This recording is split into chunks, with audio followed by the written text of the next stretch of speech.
I think we're ready to start. So on behalf of the Independence Chamber of Commerce in the City of Independence, welcome to First Friday for the month of November. Before we get started, we always like to thank our business sponsor who paid for our great breakfast this morning from Annie Mae's. So at this time, would you please welcome the co-owner of Demo Distributors, who has an operation in Independence that we know as Best Beverage Sales. They have an operation in El Dorado called Demo Sales.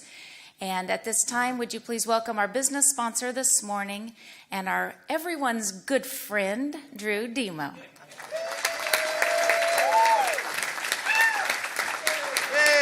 Hey, woo! I was told to walk up here, so if you can't see me, stand up. Well, thank you for letting me sponsor, Lisa. Thank you and the Chamber for letting me sponsor today. And I have with me today my lovely wife who stands behind me in every project that I kind of do. And then my daughter and Andrew, and they help me run the office. My mom and dad who started it all. And Dad's got 85 years this year with the beer business. So that's pretty awesome. And then my sister-in-law, Nancy, she's been in Independence for quite a while now. But anyway, for us to be here in Independence, I'm kind of like Gary Hogg said, you kind of get here and you love the place. And you just want to make it your family home. And I have made a lot of friends, a lot of family. And I have a video, if you would start it. And kind of goes through the history of what we've done with Neowalla, Clydesdales, different things around the community that we do. We try to stay involved with the military and things like that. So anyway, if you want to just kind of sit back, relax, and watch a little video, and I'll answer questions when it's done. Thank you.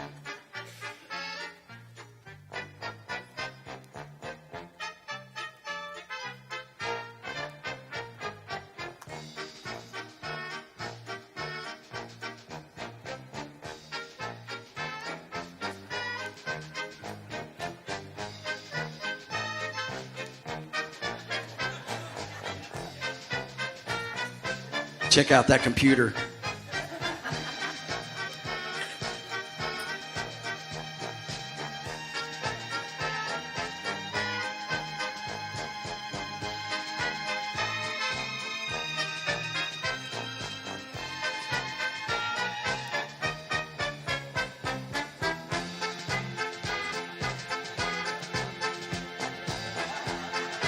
That's my dad on the left.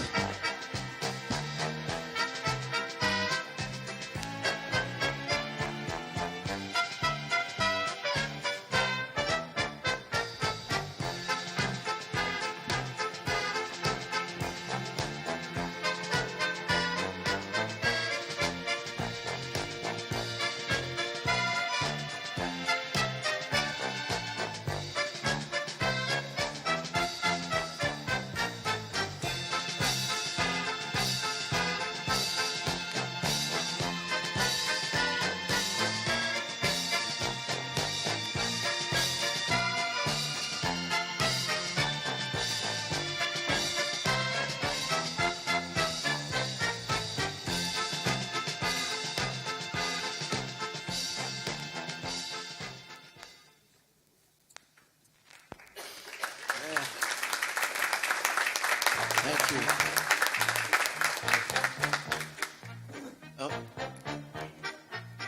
Oh, but there's more.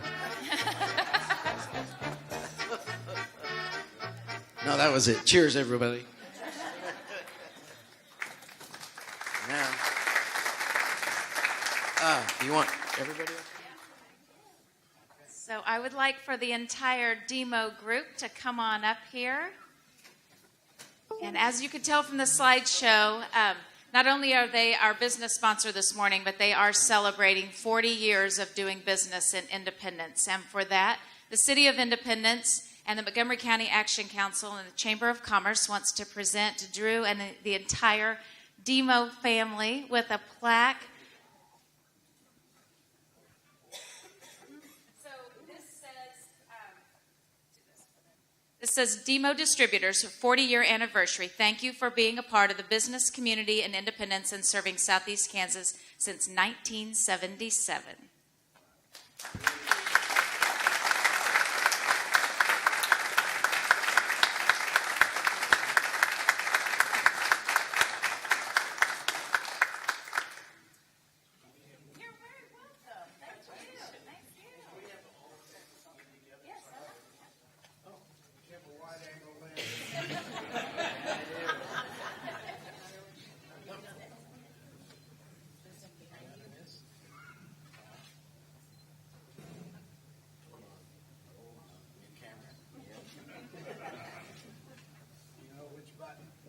No idea. It's right here.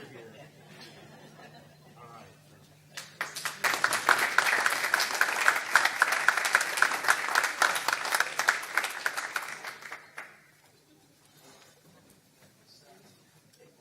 The Chamber loves to give out those plaques, but we especially love to give them to families like the Demos that do so much for our community and are such a great asset. So you're all great people, and we're blessed to have you in our community, and thank you for all that you do, not only for Demo Distributors, but for all of the community support that you lend to Independence to help make it a great place. So thank you to each and every one of you for that.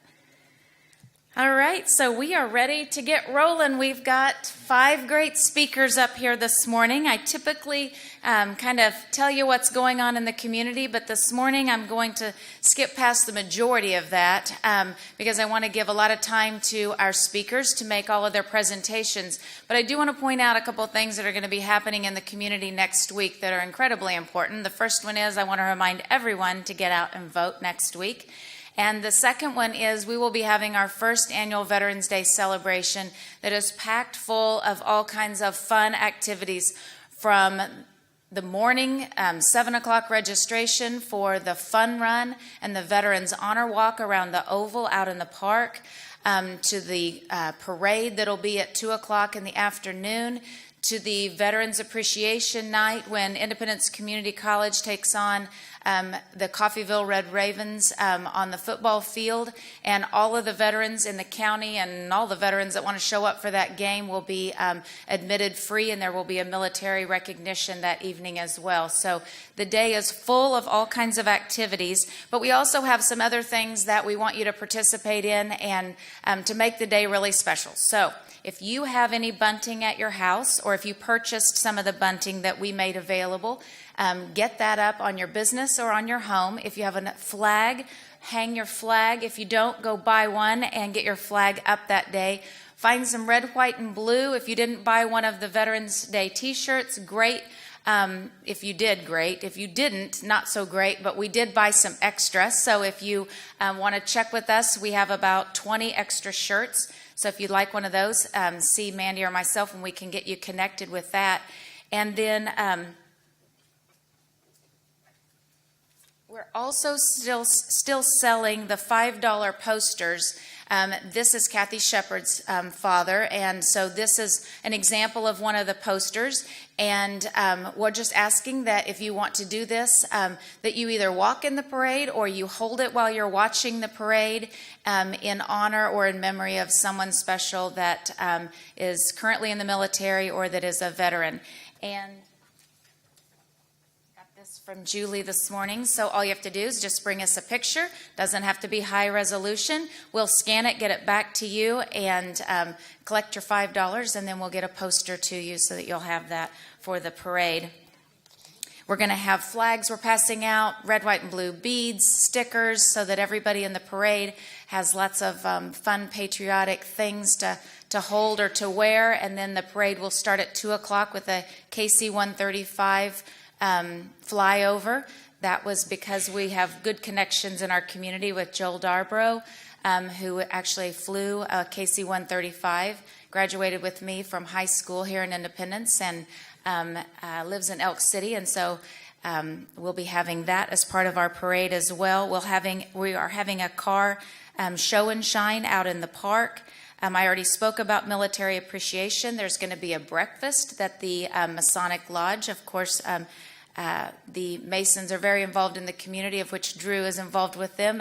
And they're working with the young professionals, and so they're going to be doing a breakfast that morning for them. And then I also mentioned the Run for the Colors that morning. That is actually a fundraiser for the Pocket Park that we're working on through the Pride Committee at the Chamber. But it's a way to go out and be a part of something fun that morning. It'll be a color run, so you'll have your white T-shirt on, and you'll have all kinds of red, white, and blue paint or powder thrown at you, and it's a run, but it's a fun run, and if it's me, it's going to be a walk. So you're all welcome to participate in that, and the forms to sign up are over there on the table. So we're going to move on because I have some people that are going to do some shout-outs at the end to tell you a little bit more about what's going on. But please look at your program, and you don't have to turn it over this month because we had so many things. Mandy just made a separate sheet of paper, so you can just walk out of here with your calendar. On one side is November, and on the other side is December. So you're ready to get all of those dates and important activities put on your calendar. So with that, we are ready to start. Our first speaker this morning is someone who plays a very vital role in our school system and in our police force. At this time, would you please welcome Officer Dustin Stafford.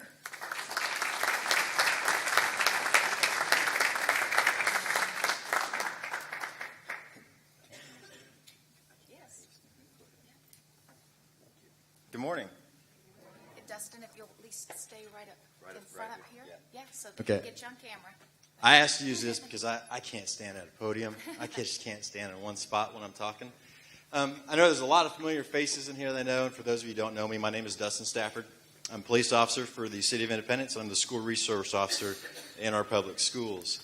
I've been with the police department. This is my 19th year, and this is my 10th school year. And with the department, I've played a lot of different roles. I was a lieutenant for several years.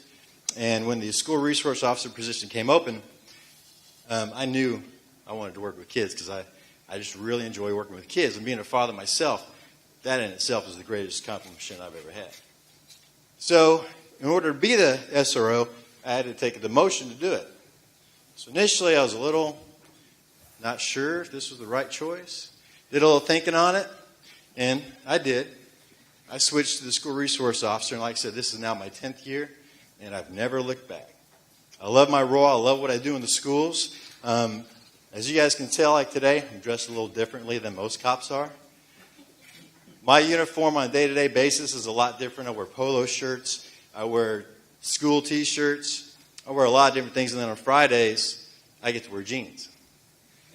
The school administration all wears jeans and wears different things on Fridays. And even though I work for the police department, I'm considered a part of the administration team with the schools.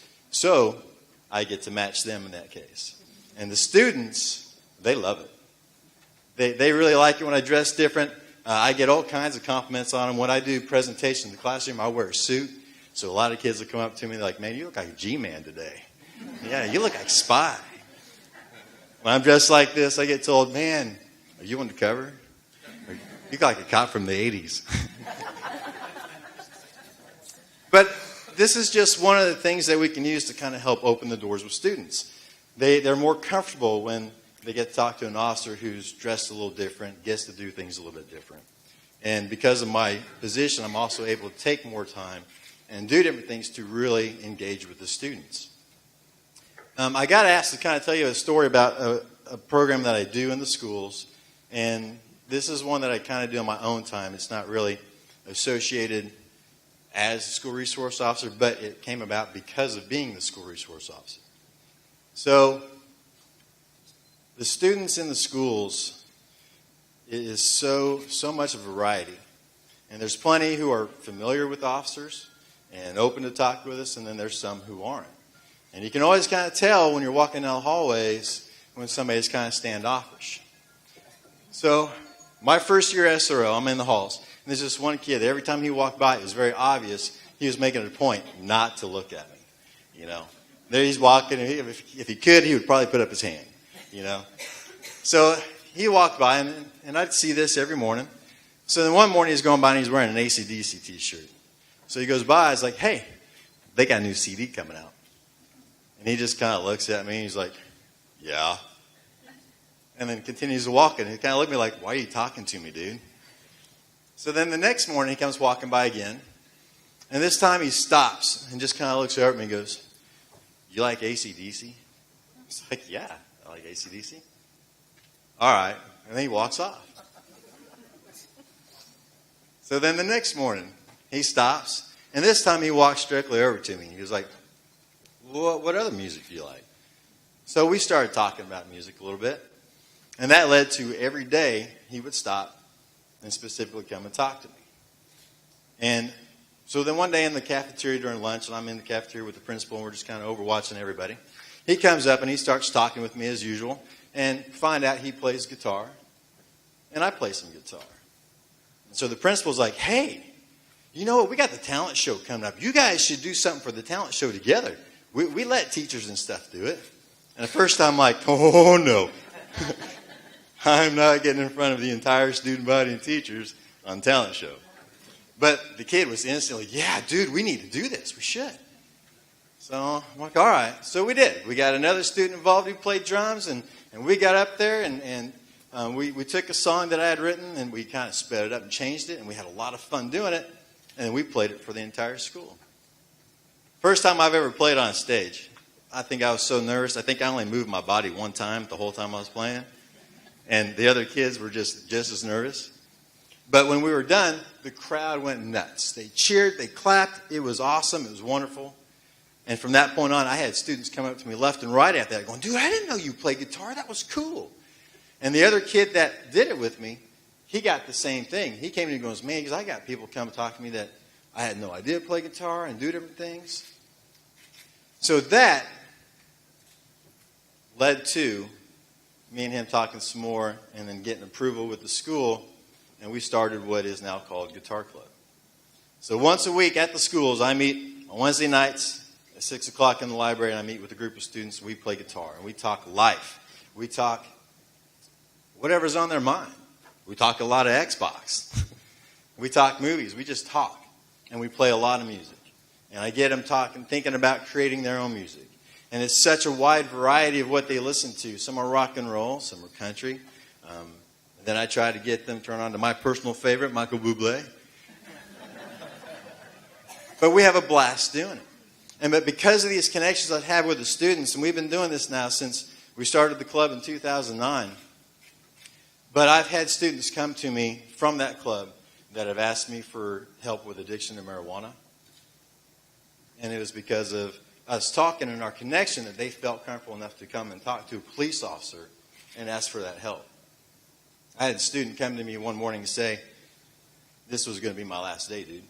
And I was like, for Guitar Club? Dude, what are you talking about? You're here, you're great. You help with the other kids, Why would this be your last day at Guitar Club? He's like, no, dude. My last day here, I was going to kill myself. I said, but I decided I was going to wait and come talk to Stafford and see what we can do. So those connections for me is what it's all about. And it's not just Guitar Club, but it's in the schools. I can connect with the kids. There's times where I have to make arrests, and those times suck for everybody. And I certainly hate to have to arrest kids, and there's times that we just have to. But unlike working on the street, when we arrest somebody, next time I see them is in court, next time I see the kids is in school, and then I can reconnect. Dude, I know we had to take care of this the other day. How are we doing today? And we can kind of prevent some stuff. I even had to arrest a couple kids and come the next week. They were at Guitar Club already. They didn't miss a beat. So there are so many more things with my position, and hopefully I'll get the chance to talk some more with you guys some other time. If you guys ever have any questions or anything I can help with dealing with students or youth in the community, just know that my door is always open, and I'm always willing and happy to help with anything with our youth. Thank you.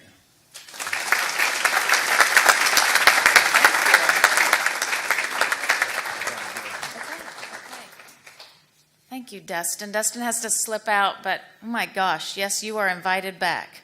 We're going to have you back to tell some more great stories, and thank you for all that you do on the police force and for our kids in the school district. So I think we're lucky to have you, so thank you. All right, Mike Flood, try to top that one. So here we go. Next up, we have no stranger to Independence. He's going to tell us all about the concert that's coming up in a few short days. If you haven't got your tickets, you better get them soon because they're selling fast. Would you please welcome Mike Flood?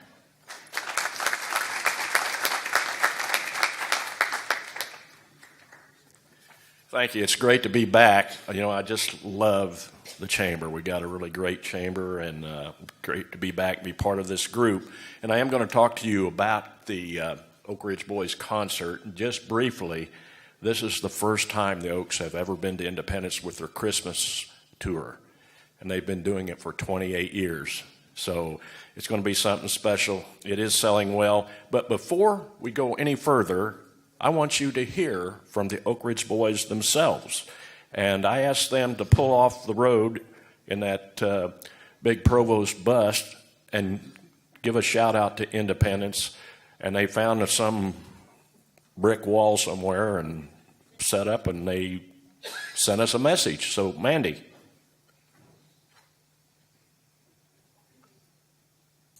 Plenty of music. Hi, we're the Oak Ridge Boys, and you know, we've been in Independence, Kansas many times, but on November 19th, we'll be bringing our Christmas celebration tour to Independence, Kansas. Feels like home to be there. Come hear us sing some Christmas. Oh, oh, oh. Neil Waller. I'm dreaming of a white Oh, let's sing with it. It's Christmas. just like the ones I used to know. There you go. There's our Oak Ridge Boys that come to Independence. I think this might be the 9th time or so. There might be some times we don't have on record. But anyway, to tell you just a little bit about the concert first, it's like 2 concerts in one.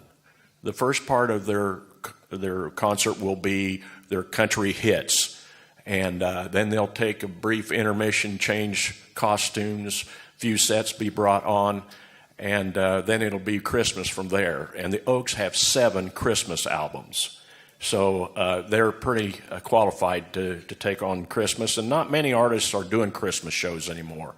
It's not Vogue or whatever you want to call it, but the Oaks have been doing it for 28 years. And by the way, they're coming in 2 Provost buses. But along with it is a 55-foot semi-truck full of Christmas decorations and sets. So that gives you an idea of what you're going to see. And it is selling well. You know, we have historic Memorial Hall that's almost 2,000 seats. It's the largest auditorium in southeast Kansas. And it's already over halfway sold. But we still have, with that being said, we still have plenty of seats, and I'm going to tell you about how to buy your tickets. Right now, you can buy them online. They've been online for sale since September the 27th.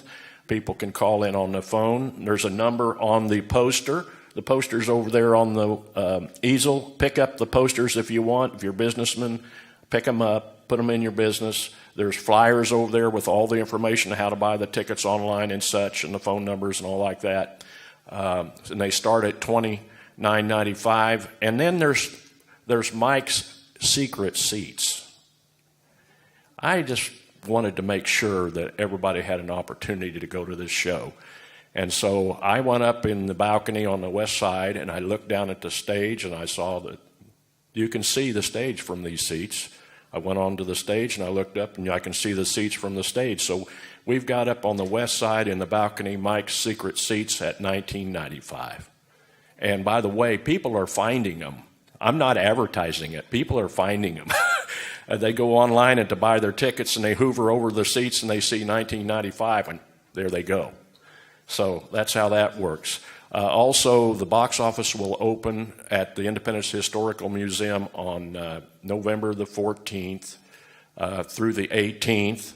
And you can go in there and walk up and buy them just like you do anytime. And then the box office will move the day of the show to Memorial Hall at 4 o'clock, and we'll be ready there too. So again, Sunday, November the 19th, 7:30 p.m.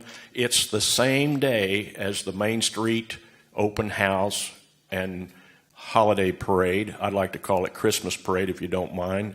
And there's a lot of things going to be happening. The stores will be open in the afternoon. And then the Oak Ridge Boys Christmas Celebration Tour is coming to Independence, Kansas. Thank you. Oh, by the way, I just wanted to introduce Tricia Purdon, who's making a difference in Independence and Montgomery County.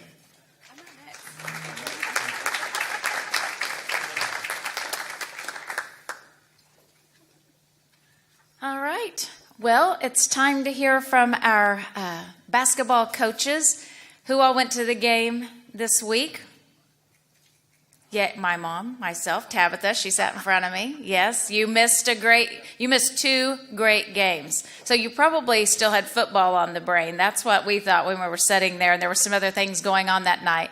But anyway, the Pirates had their opening basketball game this Wednesday, and they will be playing again tonight. So be sure and head out for the women's game at 6 o'clock and the men's game at 8 o'clock. And we have 2 of the players for the women's team here that Coach Crane will be introducing to you in a little bit. But before they speak, I just want to say that you've heard about the CP2 program that we worked with the college to implement.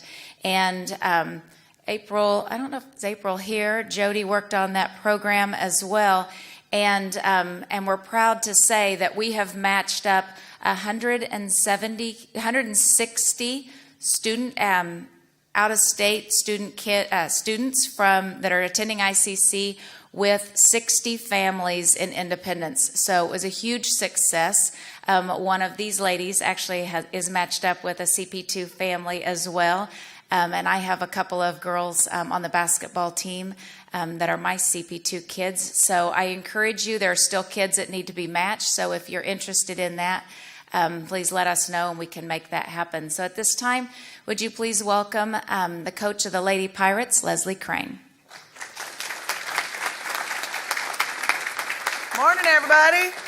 Thank you, Lisa. It's a great day because it's November and it's basketball season. You know, I know football's still in the air and everything, but that's why I like football season, because basketball's not very far away.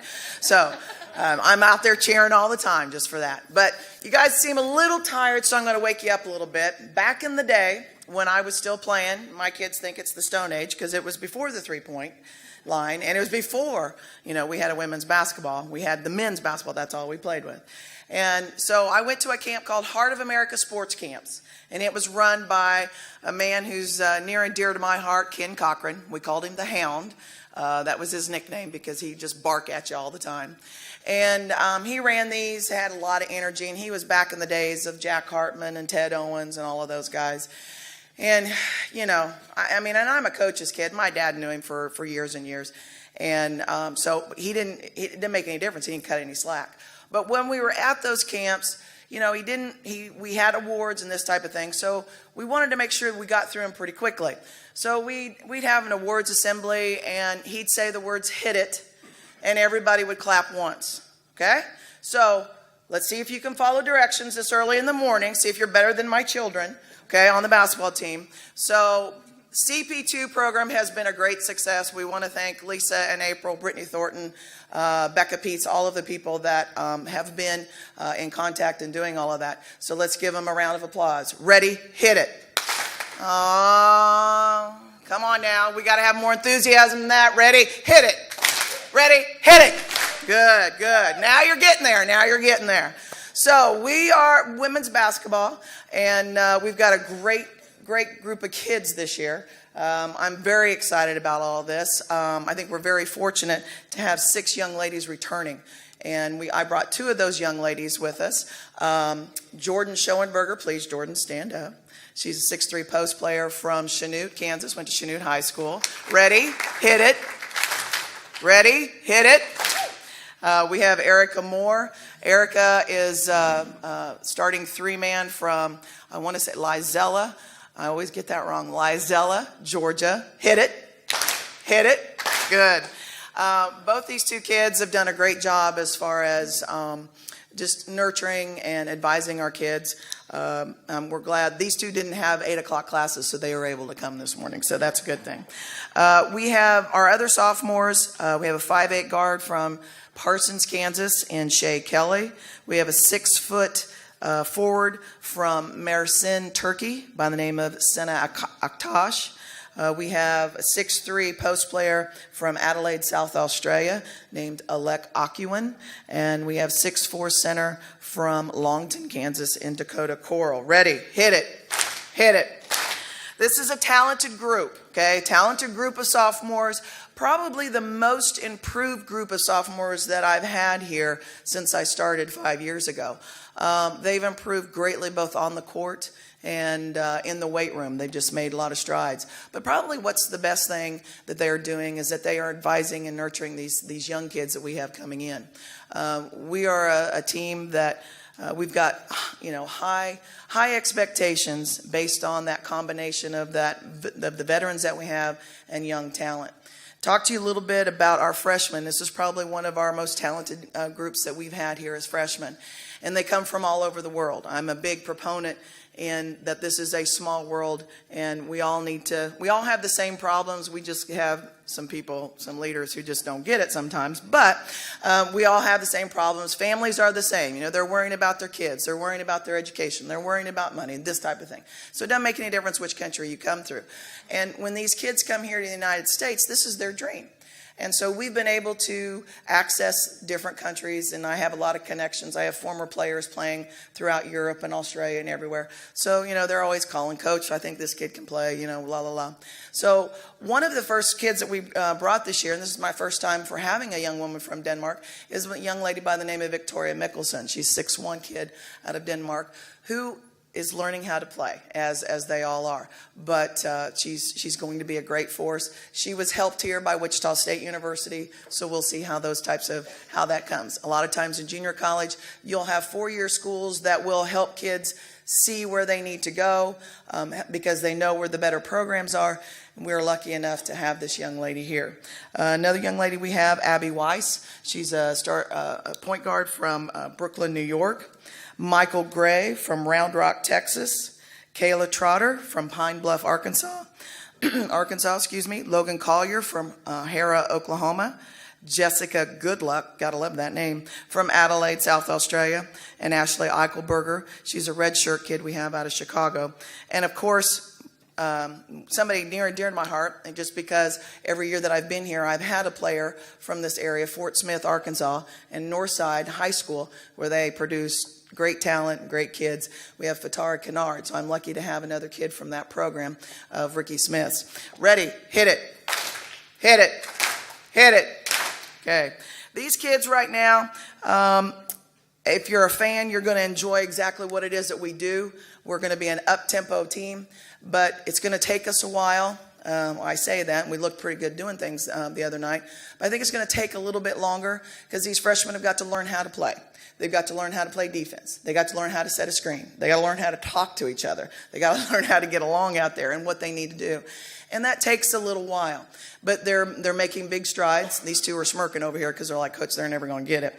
But they're making big strides. And we're excited about this year. I think the fans are going to be excited this year. It's going to be up-tempo. You're going to see a lot of things going on, a lot of turnovers, hopefully, for the opponents. We are running a defensive system, and that's one of the things that these kids have got to learn, how to play within a system. We've always had a defensive system that I was able to take from Charlie Spoonhour. Those of you that are old basketball people are going to remember the name Charlie Spoonhour. He was very famous down at when it was Southwest Missouri State before it became Missouri State, and then he went on to St. Louis. And his defensive transition system is something that I've used now since I've been coaching for 30 years. So that's something that we've always used. And if you want to know more about it, you can ask those two kids right there because they're probably more of an expert now after playing it for a year and a half than I am. But we're excited about everything. We think that we've got a talented group. We think that we're going to be able to do some things and play deep into that Region 6 tournament. And that's what our conference is all about, is that Region 6 tournament. Doing as well as you can so you can go on to the national tournament. We'd love to see you all out for some games. Tony Turner, our men's coach, is going to be talking to you about what's coming up. Obviously, we do play tonight, but we're excited about it. We hope to see all of you there tonight. You guys have been great. Thank you very much. Ready? Hit it. Hit it. Hit it. Good job.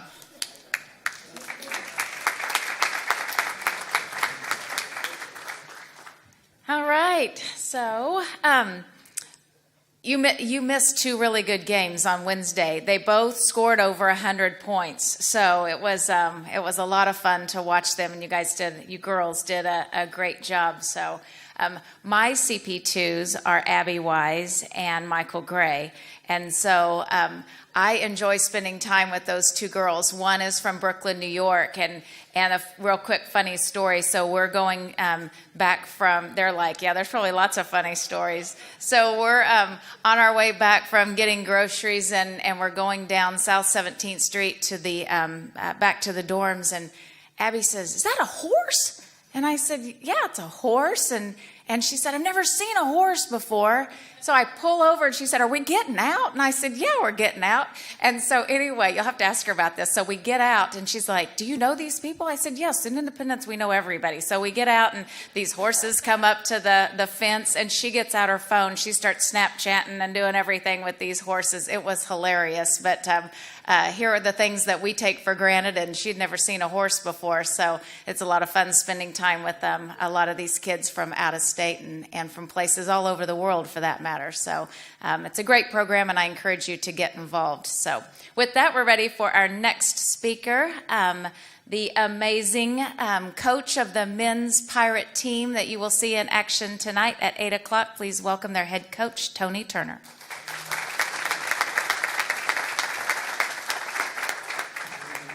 Well, I won't have you hitting it, okay? But I couldn't make you run, we run a lot, okay? So, I mean, too many polls in here, so I guess we won't do that. So if I catch you dozing off or on your phone or something like that, or we'll have to just move some stuff out of the way and try to create some space for you. So you will pay attention. But first of all, I'd like to thank the Chambers for giving me the opportunity to come here and speak and just tell our story about Independence Community College men's and women's basketball program and, just all the great things in Independence at the college. Well, this year, we've already had our first game. I was very disappointed. I only seen a few hands up. I don't know if I'll give you an excuse. Maybe it wasn't in the newspaper, or maybe you just had something else to do, or maybe it was something on, maybe a reality show was on TV or something. I don't know. There's 1,000 reasons why. People wasn't at that game, and I'm from Independence, and when I grew up, I remember that was all there was to do was go out to the college and watch Pirates play basketball, and it'd be lines and lines of cars. The stands would be packed, and and it just was it was always that sixth man that would help Independence get those victories, and just with all the tradition and all that, and so if you can. We have DVRs now. If you can record that show you want to watch and watch it when you get home. And come on out. We need you to come out and support us. And what you'll get there is you're going to see an awesome cheer squad that's going to be trying to get you energized and cheering us on. And if you get there at 6 o'clock, you're going to watch the women's play. They play hard. They got some nice sized kids. They play team basketball. You're going to see some fans running up and down the sidelines on great plays. And, you're just going to get some great hospitality when you show up to a game. And, we need you, And one other thing you'll see, you get to both games, you'll see two crazy coaches going nuts on the sideline and stomping their foot and feet and yelling and hands up, sitting back in their chairs, and just with thrills and some frustrations. And it's just a little bit of everything that you're going to see. So, it's sometimes probably a little better than reality TV. So come on out and check us out, and you'll get to see a good show. Again, we play tonight at 6 and 8. Should be a fun and exciting game. You're going to see, like I said, two teams that's going to play extremely, extremely hard. And Coach Crane, we're two coaches, and we're from the old school, and we're going to play team basketball. We're going to have our kids just respect the game and just go out there and just be one and represent Independence Community College like they're supposed to respect and represent.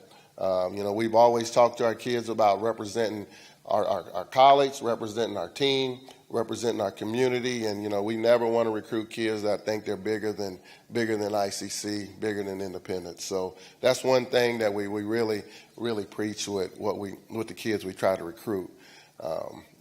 Again, I'll kind of go back and go off what Lisa said. The folks that are doing the CP2 deal, I really do appreciate it. It's been so huge for our student athletes that are from far away. They got a family here that just can kind of help support them.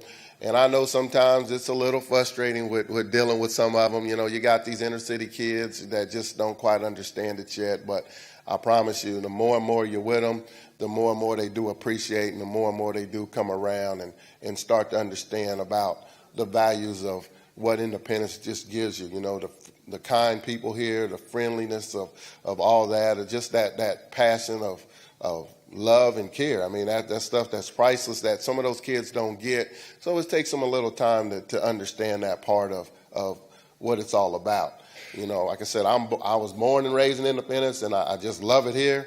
My guys here, I guarantee they don't dream to come to Independence, Kansas, but I guarantee they plan on coming back after they leave here. So that's one thing, and that's dittos to our community.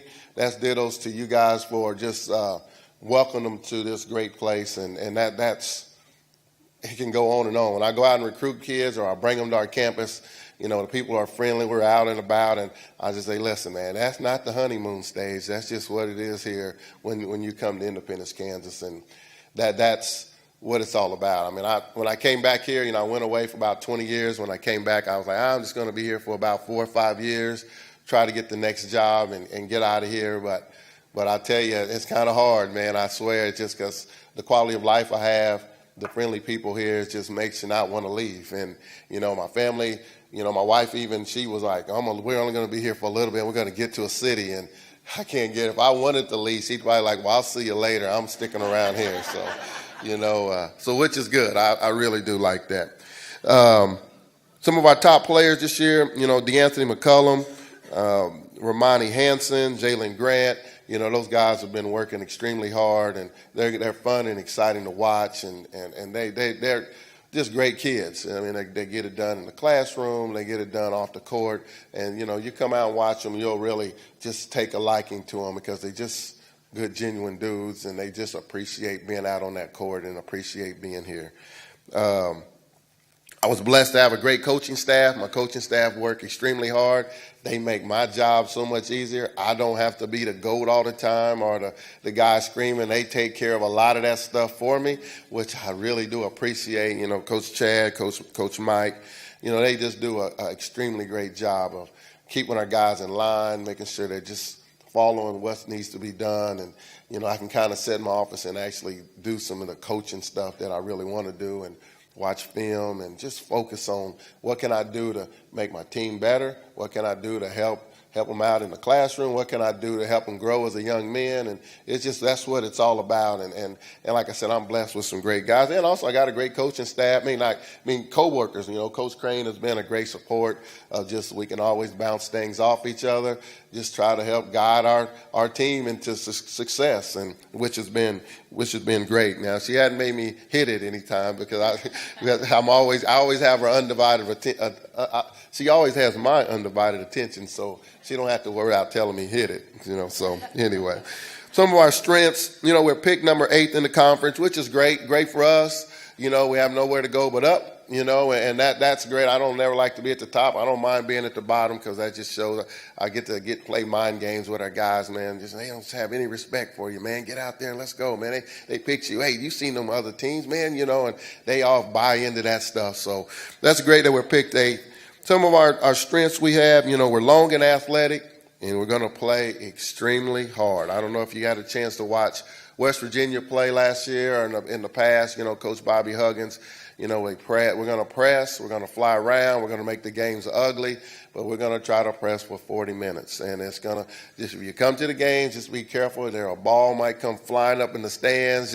It's going to be ugly. So that's what it's all about. But we're tough, and for me, this team here, I guess I'm a pretty tough coach sometimes. I like to think I am sometimes, but I kind of keep that frown on my face, and I try to get after a couple of them. But this team is hard. I mean, this team is hard to get on them because I always preach about playing hard, and that's what they do is play hard.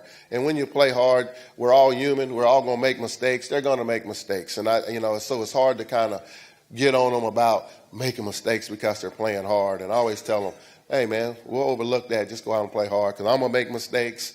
We all going to do it. So that's what's so unique about this team.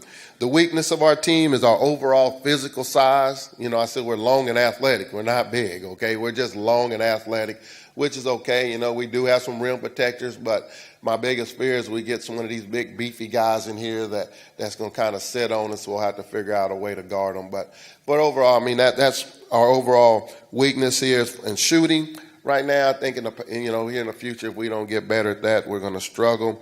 And then free throw shooting as of now, we will be better. We shot 50% the other day, and that is terrible. Sorry for the language, but that's not good. And we will be a better free throw shooting team. Trust me. Okay, we'll be in tip-top shape. We'll be a lot thinner if not, because we'll be doing a lot of running. Okay, so let's see my notes. Again, thank you for having me. I would love to see you at some games. I promise you, you'll enjoy it. And we need to get back that Pirate tradition where those stands are packed and where we can just get it done. I mean, welcome to Pirate Country is what it's all about, and that's what I grew up knowing. And sometimes when I look up in those stands, I'm like, is it me or is it reality TV or what is it? So if you can find some time, you need a schedule, feel free. Please come check us out because it's fun. Thank you.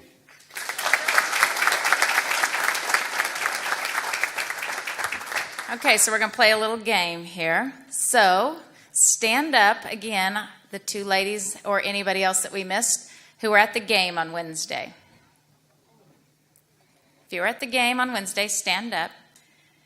If you are a basketball player who is inspired by having the stands full of cheering people when you play, would you please stand up?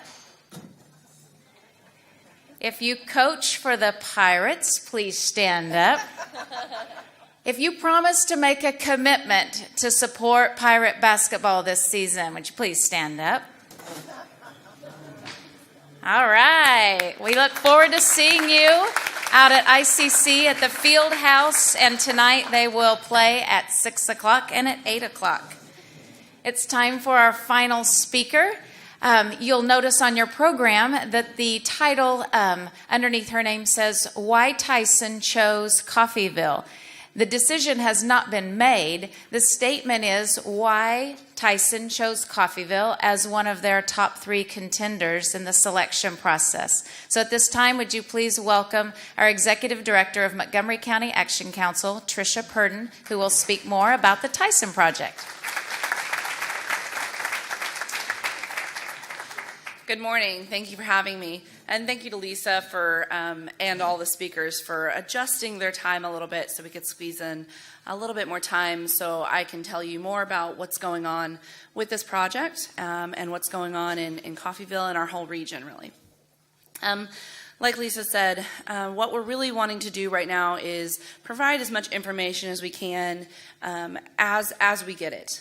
Right now, we are in a get-to-know-you phase with Tyson Foods. We need to know if they are a great fit for us, and if we are a good fit for them. There's a lot of information that will go into that decision-making process.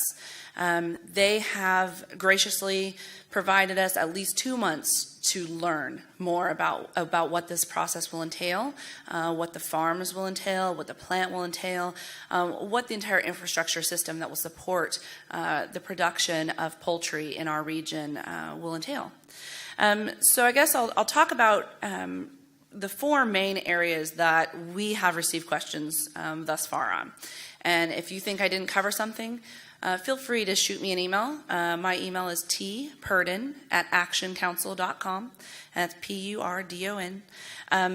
We are working hard to gather all of our questions and comments that people might have and getting those answers from Tyson, from all of our regulatory agencies that govern poultry production.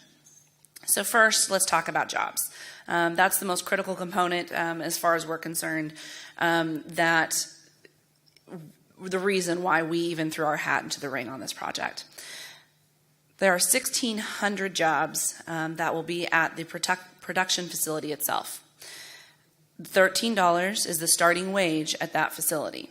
For perspective, if you look at Amazon and Southwire, who recently left us a couple years ago, they had, at their peak, about 1,500 jobs, and both of them paid less on average than $13 an hour.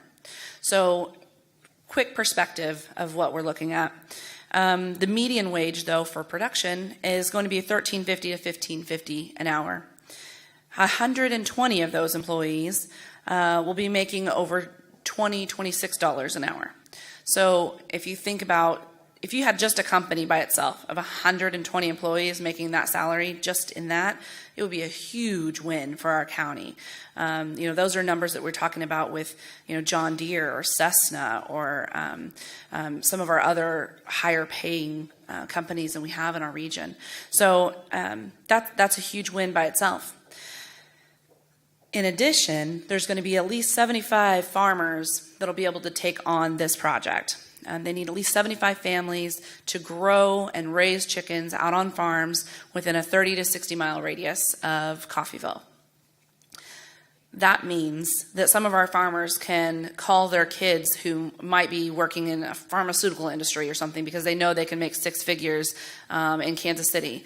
But hey, I really want to come back to the farm, but my dad doesn't have enough acreage, so I'm not able to do that. This process will allow them to do that. We have been talking with industry experts trying to figure out exactly, can our farmers sustain this? Can this be a source of income that will allow us to bring our kids back home? And everything we've heard thus far is yes. This will be enough of a profit margin that we can get our kids back to Montgomery County that are currently maybe working in a metropolitan area.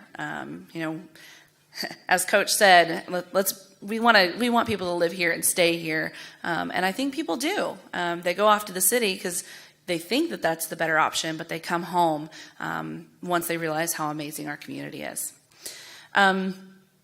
The other part of this is there will be new professionals that will move to our county. That many chickens is going to require a lot of veterinarians.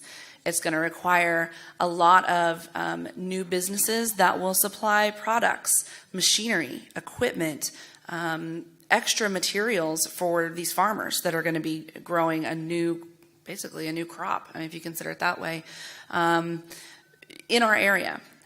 You'll see new doctors and nurses because the added growth of our industry. You'll see teachers coming into our schools. You'll see construction workers who are going to come. You're building 400 barns in a 60-mile radius. That's a lot of construction work that's going to need to be done. Those are well-paying jobs. So we'll see a growth of construction workers. We'll see a lot of dirt work contracts going out. So, and I think when you start looking at that, well, then you start thinking, well, all these people need a place to eat. They need a place to shop. Those things will start coming here too. Montgomery County Action Council, we've been working diligently with the chambers and the cities to identify what our strengths and weaknesses are for this project. And one of the things that we hear from our industries currently is, well, we need more restaurants, we need more shopping opportunities because it's hard to recruit workforce. So, if you build it, they will come. This kind of fits in that situation. We build new industry, we will see retailers start coming to our area to sell their products to those new employees. Second, let's talk about what it's going to look like. I've received a lot of questions. What will this plant, what will these farms look like across our county? The plant itself, the processing facility, will be a state-of-the-art facility. It's fully automated. They have workers that run the line all day long. But they have learned, from what we understand, how to do this efficiently and to also support their workforce. So I think that's something that we're going to be learning a lot more about, exactly how it works and how a person's job will go in that plant. The facility itself will have its own water treatment facility, a wastewater treatment facility on site that will be completely enclosed. So if you're driving out to the industrial park and you're driving by, you're probably just going to see two giant white buildings and not much else. It is a fresh chicken packing facility.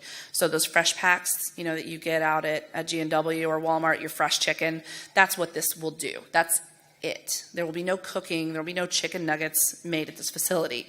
So, when you drive by some other facilities, Noel, Missouri, or Union, Tennessee, maybe if you've driven by that area, those are chicken nugget type facilities. They make the chicken nuggets. They make the products you might see in the freezer aisle. Those have a scent associated with them. And if you cook in your kitchen, you have a scent associated with it. So if you picture, a room full of chickens, it's going to be a scent. This will not have that. There will also be a hatchery. All that is it's the eggs. Once they hatch, the chickens are immediately sent out to the farms in the 60-mile radius. So there's not going to be a herd of chickens growing in the industrial park. The feed mill is the third component of that, and that's where they store the grain. Tyson will provide all of the grain to the growers, the farmers that are going to be raising these chickens out on their farms. They'll provide all of the grain for those farmers. In addition, it's a huge boon for our farmers that maybe grow corn or soy in this area. 65% of the feed that chickens consume is corn. The rest is soy and then other nutrients. They will need 100 to 150,000 acres of corn to make this the most profitable situation possible for our farmers. We need that grown here. So that's another component that we'll see visibly. You'll see new corn crops, hopefully, popping up all over our county. You start talking about that quantity of corn and a guaranteed buyer for that corn. You don't have to go out to the commodities market to buy that corn or to sell your corn. You're going to see some increased profit margins for our local farmers. So that's also an added benefit of what it'll look like. There will be 4 to 8 barns per farm, 7 acres per barn. It used to be fewer acres per barn. So if you go to northwest Arkansas or southwest Missouri, you're going to see a lot of barns and fewer amount of acres. I think people have vocalized their concerns about how their food is raised, how their food is grown, and so now they've increased that area. So now it's 7 acres per barn. You're not going to see a 10, 15, 20 barns set up. Tyson limits it only, maximum of 8 barns. So they won't have any lagoons. There will be nothing associated with that. So again, you drive by it, you're probably going to see a group of 7, 8 white, completely enclosed barns. You aren't going to know what's in those barns unless you're very familiar with what goes on in chicken farming. And I've heard that from several different neighbors that live around chicken barns right now. And I've also heard it from chicken farmers themselves too. So these broiler houses, and a broiler is it's chickens being raised for their meat, terminology here. They are in enclosed facilities, but there's no cages in those facilities.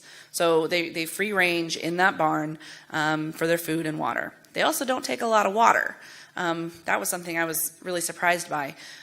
We've received a lot of concerns about rural water districts and supply for rural water districts.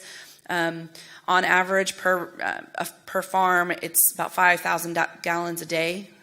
So, your average household isn't too terribly lower than that.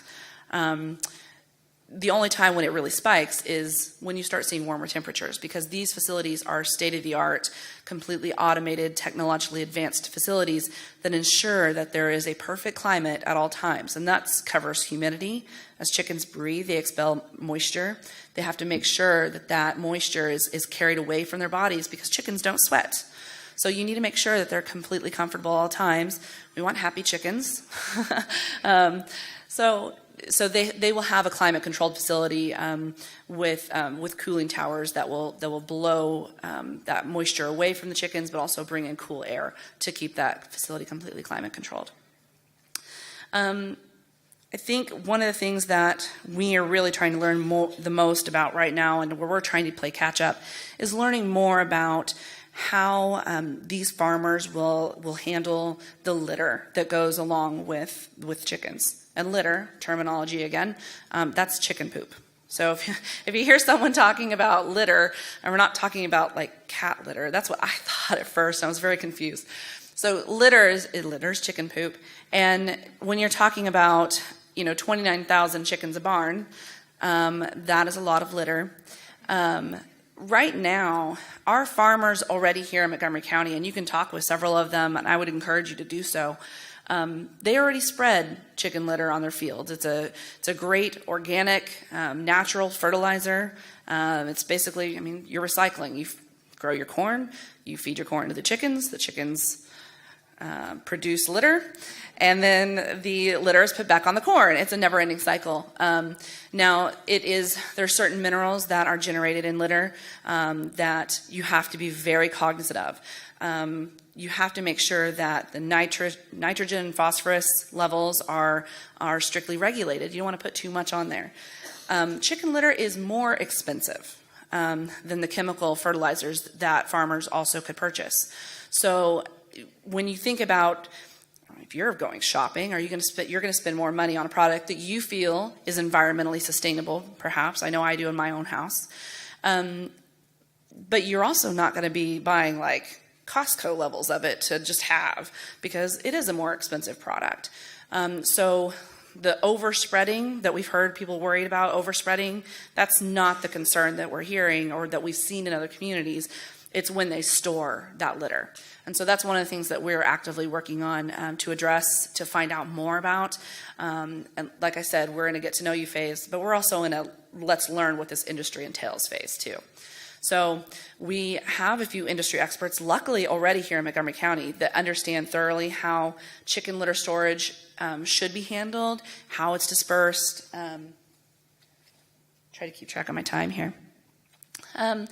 And so we will make sure that we do the best possible work to ensure that our farmers understand best practices, and that's something we've also heard from Tyson, that they will make sure that their farmers understand best practices when it comes to raising their chickens and how to deal with the litter. An interesting thing that I got a phone call the other day from several farmers in areas well away from here, and other areas of Kansas. My hometown actually called and heard we were finalists and said, hey, can we get in on this chicken litter contract? Because right now, western Kansas, for example, when they fertilize their crops, they do have to use mostly chemical fertilizers, because the cost of trucking litter from northwest Arkansas or Oklahoma or southwest Missouri is much too expensive to get it all the way out there. With us coming, 2 or 3 hours closer to those farmers, now we have a new market to sell this litter to. So you will see more farmers now using this natural organic fertilizer on their fields, maybe across the state of Kansas. So just because the chicken litter is being generated here doesn't mean it's also going to be all of it is going to be used here. I fully expect there'll be a lot of contracts in place with our farmers. Again, make a little bit of profit on that, I would assume, to truck that litter to other areas. So, but that is a piece that we're still actively learning on. The third is environment.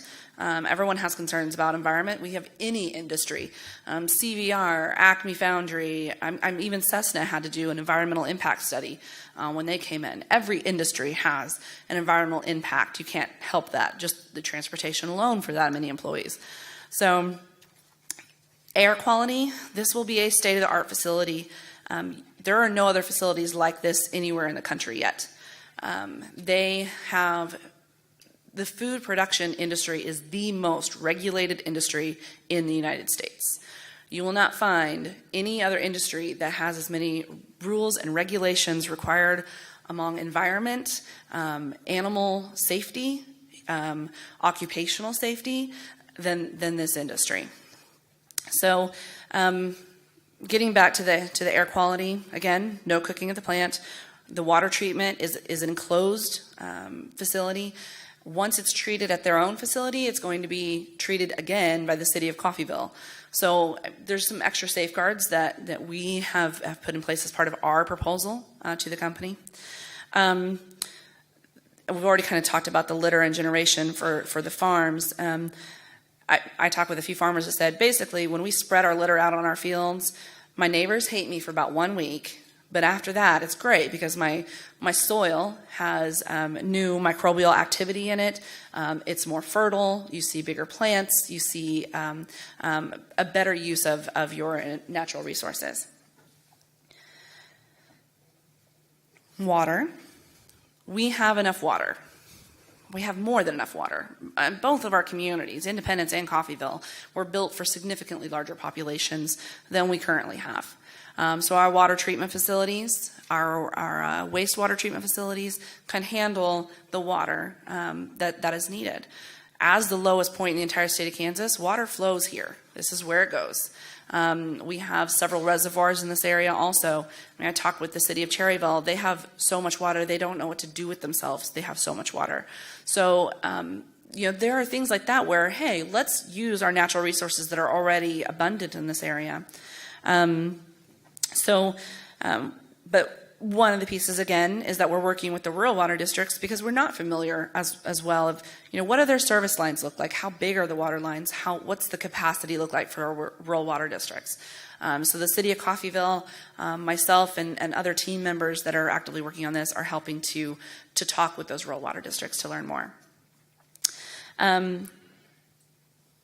Let's see, the farms themselves, I wanted to talk about those lastly. Again, there'll be about 75 farmers that will produce broilers. We'll also have hens and pullets. Hens that produce chickens that will then produce eggs. They have they call them grandparent chickens, I think is what the proper terminology is. So there'll be 3 different categories of chickens being raised in this area. We have talked with some economists and some financial people to make sure that our farmers are taken care of. I know personally that was my number one concern. Whenever I heard about this project, I wanted to make sure that our farmers were taken care of. We see 7 barns, for example, can make over $100,000 a year in gross revenue. That's what they will make. So maybe gross profit. It's gross profit. Sorry, wrong terminology. But it's not just the chickens that these farmers will be raising because it's only, 7 acres per barn. That's a small parcel usually, if you factor that in. So we would hope that they would also diversify their current ag business and grow that corn, grow that soy also out on their farms, so they can make sure that they have a constant contract all year round for corn production, soy production, wheat, whatever they produce. It diversifies their operations. Total, we'll need 100 to 150,000 acres of corn. So it's a lot of crops that we're going to need as well as the chickens. I guess lastly, I want to talk about what we still have to learn and what we're working on. First is schools. We have all 4 school superintendents as part of our task force. They have all already been working on, okay, how many teachers do I have that can speak a foreign language? What languages do they speak? If that's something that we might see. We are already working with, they are working with their school boards. We're working with Greenbush, who has funding to assist in bringing new teachers to our community to help with cultural diversity. We are working with, again, our rural water districts to find out what their capacity is. We're learning more about what our infrastructure system is. How strong is our infrastructure system? Our roads. So we're going to see 40 to 50 trucks a day coming into the industrial park, which is less than what Amazon was doing. But we're also going to see these trucks shipping chickens, new baby chickens, out to farms and bringing grown chickens back to the processing facility. So you're going to see some truck traffic on our county roads also. So that's something that we need to look at. Our colleges, how can our colleges train all of these individuals? It's a totally new industry we haven't seen in Southeast Kansas. We're going to need a lot of training. So we're also working with Kansas Works and some of those agencies to make sure that our workforce,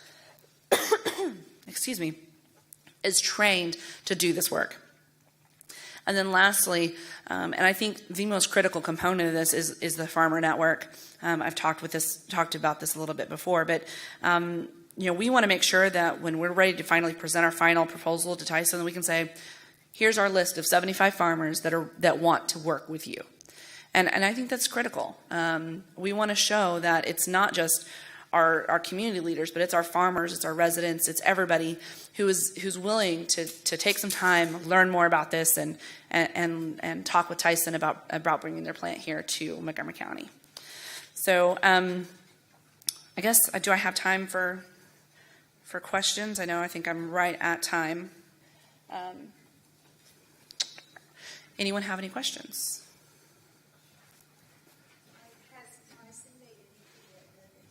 Do non-GMO food for their chickens, and are they going to continue to have a commitment not to feed their chickens with antibiotics? Restate that question. Yeah, so she wants to know if Tyson has committed to non-GMO feed for the chickens, and then also have they committed to no antibiotics for the chickens. I'm not sure on the GMO. That's something I can definitely look into. But yes, the chickens themselves will be antibiotic free. It's no antibiotics ever. Chickens will be raised here. And I might be taking up questions for the whole group, so I'm sorry. Lisa might want to. Go ahead and answer Okay. Phil's. Okay. On the main processing plant, how many gallons of water a day would it use, and would they have their own separate intake in the river? No, the city of Coffeyville will sell them the water, and it's 2 million gallons a day. We've looked at this thoroughly. So CVR in the cities, the CVR has their own intake. The city of Coffeyville has their own intake into the verdigris. But it's treated, the water treatment capacity. And so we know what can be treated and how much capacity we've seen. Kansas Water Office looked at the flow rates of the Verdigris River and all the little subsidiary rivers that go into that area, and it's confirmed that we definitely have enough supply on average for the last few years that we can supply this amount of water and treat that amount of water.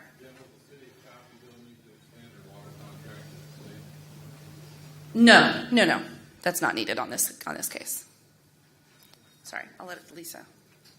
One more question, or it's maybe a help with this. Spent a week in Garden City last week, and their main industry that supports them is cows, and because of that, their school system speaks 60 foreign languages, and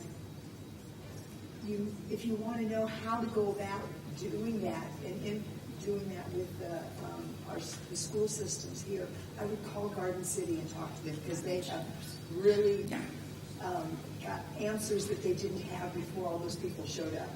Yeah, Garden City is a great example of how they've embraced the added workforce. So there's 2 points of that I wanted to make. First, we are extremely lucky, and the new superintendent of Cherryville worked in Garden City for 12, 13 years. She was their assistant superintendent. So she was part of that process of let's embrace this new workforce and diversity in all these languages and how to implement all of those different languages in the schools. So we already have that resource in our county, and she is part of our task force in helping us work on that. The second part of that is, and I want to make sure is clear and probably is a little fuzzy. This plan is only 1,600 jobs. Garden City, Knoll, Missouri, some of those others, you're talking about 8 or 9, 2,000 to 3,000 employee plants in a 30-mile radius. So this is one single plant that's the equivalent of what Amazon and Southwire was for workforce. Yes, I think we'll definitely bringing in new workers. That's no doubt about that. And we want that. We want our communities to grow. But you're not going to see the need to bring in 27,000 employees into our region. That's not going to be needed. I know at one point they hired all Bernese people, and I was hoping that there's some commitment from Tyson that they will hire locals and not bring in all of their own employees.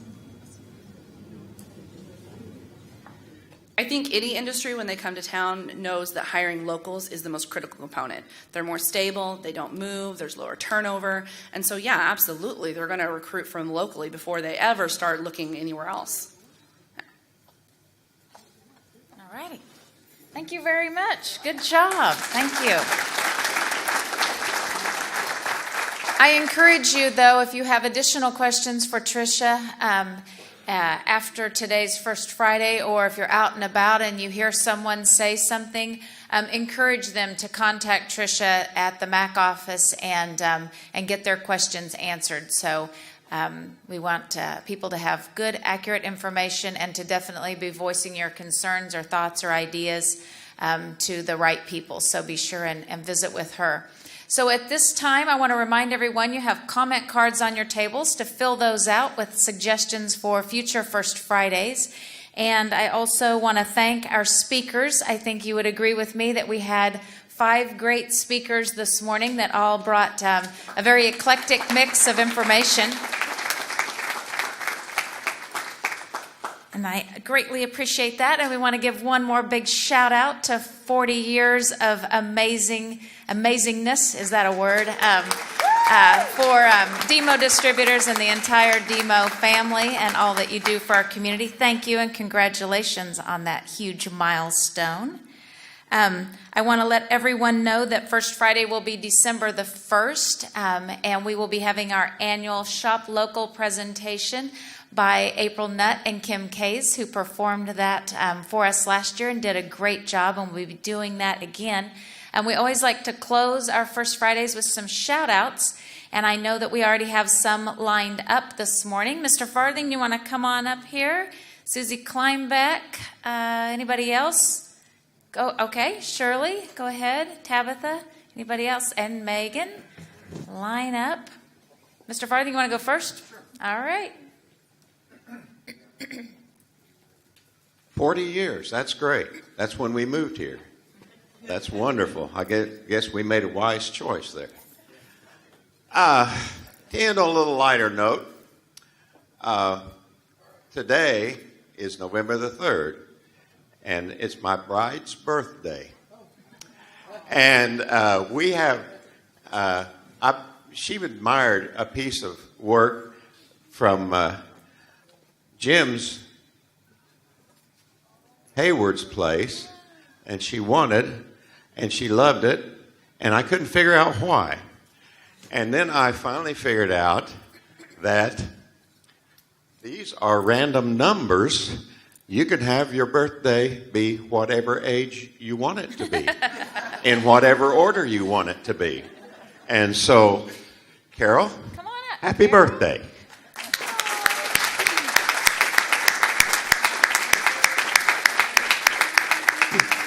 Happy birthday to you. Happy birthday, dear Carol. Happy birthday to you.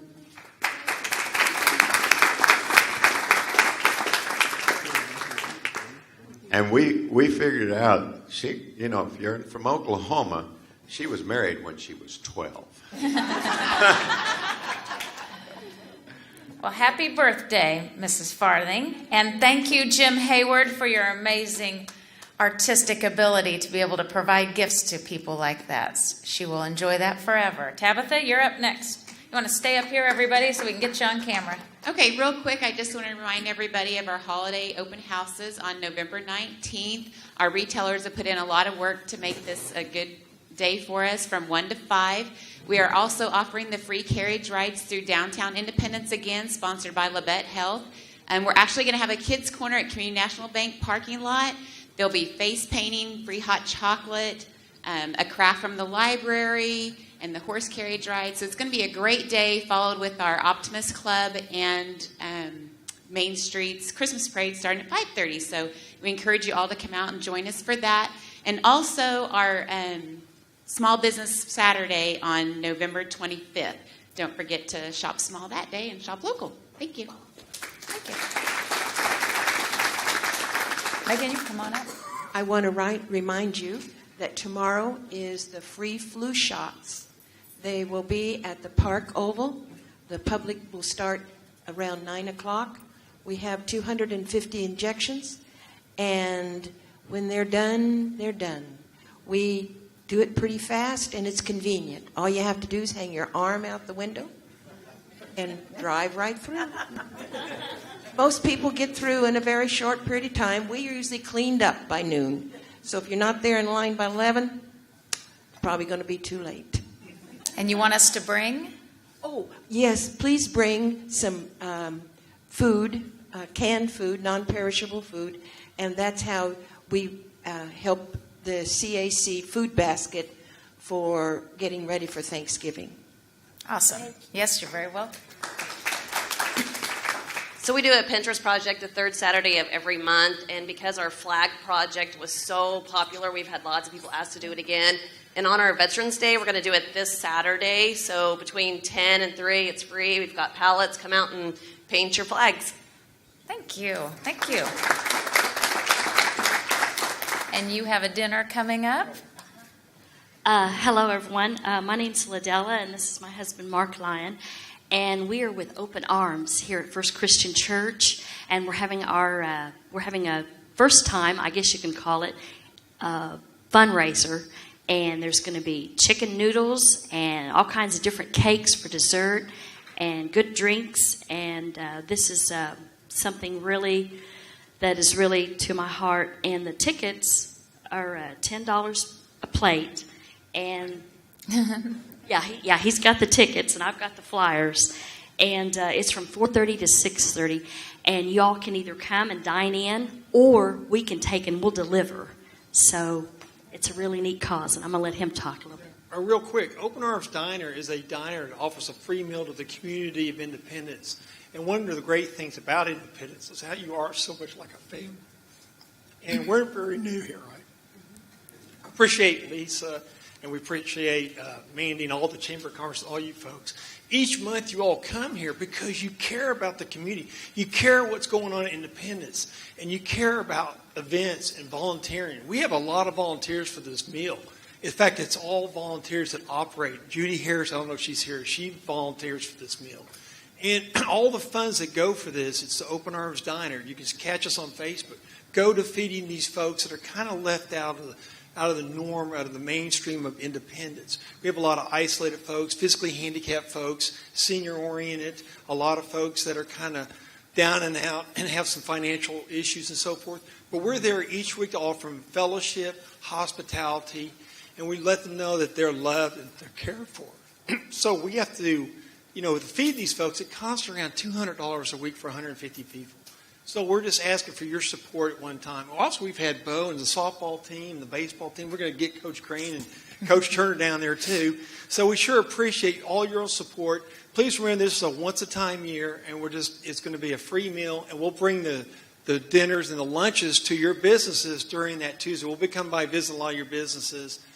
Please support us because it's a great, worthy cause. And this free meal has been going on in Independence since 2009. So you can see it's a much needed operation. Thank you very much. Thank you. Oh, it's Tuesday, November 14th. Tuesday, December 14th. Thank you. And there are flyers over on the table for that particular dinner, as well as some other community dinners. That particular fundraiser is important to attend. And then there are some other community dinners happening and a lot of other activities. So make sure that you visit the table. And also, Tricia put over there some brochures and some informational packets. Is that correct?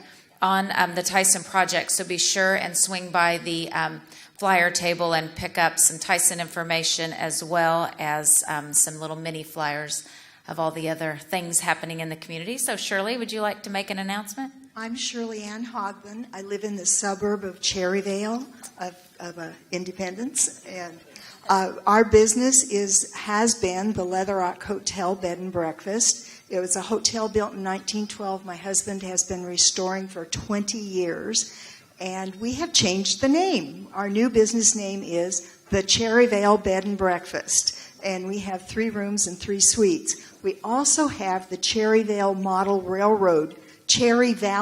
Railroad Club meets at our hotel. And once a year, they do an open house in honor of the National Model Railroad Month.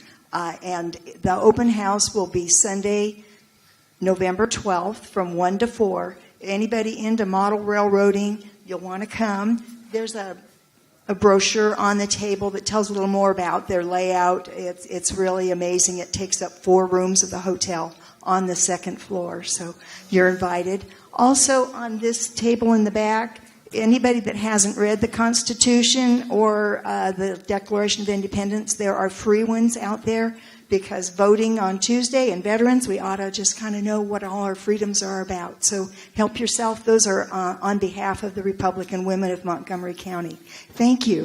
Thank you. Thank you. All right, so don't forget your calendars. They're chocked full of great information, and get those dates on your calendar. And I checked the weather. I think we might have a little bit of rain maybe today, but the rest of the weekend is beautiful. So have a great weekend, and we will see you next month.